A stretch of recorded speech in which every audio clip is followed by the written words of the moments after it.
بسم اللہ الرحمن الرحیم۔ آج کے درس میں ہم انشاءاللہ حمزہ تسویہ کے بارے میں جانیں گے۔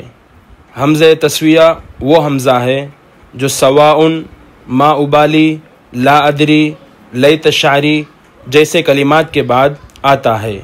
یہ دو جملوں پر داخل ہو کر ان کے درمیان تساوی یعنی برابری کا مفہوم پیدا کرتا ہے۔ یہ حمزہ اپنے ما بعد والے جملے کو مصدر کی تعویل میں کر دیتا ہے، حروف مصدر کی طرح۔ اس کا مقصد دو امور یا دو حالتوں کے درمیان برابری ظاہر کرنا ہوتا ہے، نہ کہ سوال کرنا۔ بچپن میں طلباء کو اس حمزہ تسویہ کے بارے میں بتایا نہیں جاتا، نحو کی ابتدائی کتابوں میں بھی اس کا تذکرہ نہیں ملتا، لہٰذا اس کو سمجھنا بے حد ضروری ہے۔ چلیے قرآن کی مثال کے ذریعے اس کو سمجھ لیتے ہیں۔ جیسے اللہ تعالیٰ قرآن میں فرماتے ہیں، اعوذ باللہ من الشیطان الرجیم، ان الذین کفروا سواء علیہم اانذرتہم ام لم تنذرہم لا یؤمنون۔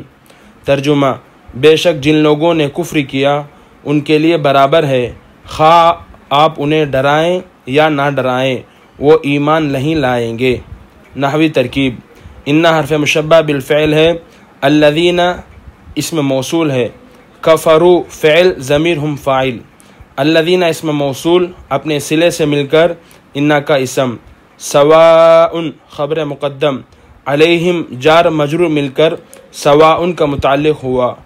انذرتہم حمزہ تسویہ ہے، انذرتہم فعل تا فاعل ہم مفعول، فعل اپنے فاعل اور مفعول سے مل کر معطوف علیہ، ام حرف عطف، لم تنذرہم فعل فاعل مفعول مل کر معطوف بھی، معطوف علیہ اپنے معطوف بھی سے مل کر سواء خبر مقدم کے لیے مبتدا مؤخر، مبتدا اپنی خبر سے مل کر انا کی خبر اول، لا یؤمنون فعل فاعل مل کر انا کی خبر ثانی، انا اپنے اسم اور دونوں خبروں سے مل کر جملہ اسمیہ خبریہ ہوا۔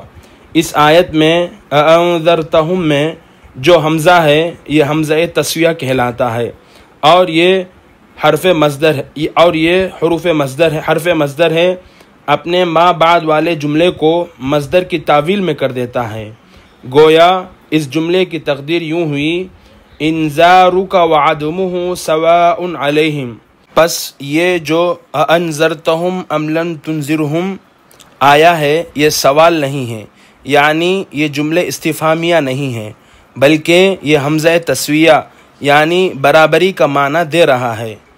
غیر قرآن سے اس کی مثال، ما ابالی اقدم الاجل ام تأخر۔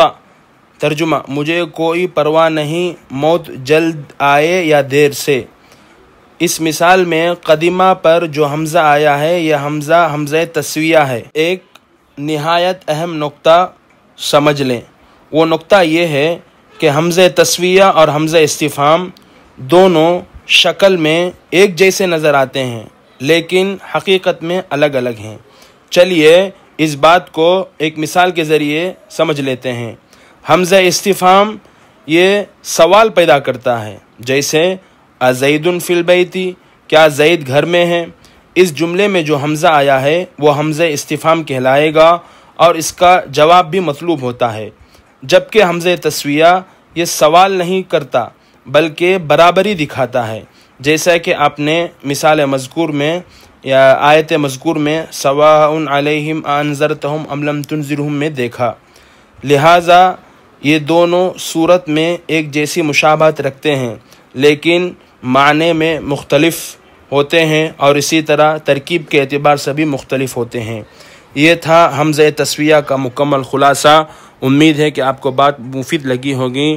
اگر فائدہ ہوا تو آگے شیئر کریں، ویڈیو کو ضرور لائک کریں۔ واللہ اعلم بالصواب، وصلی اللہ علی محمد۔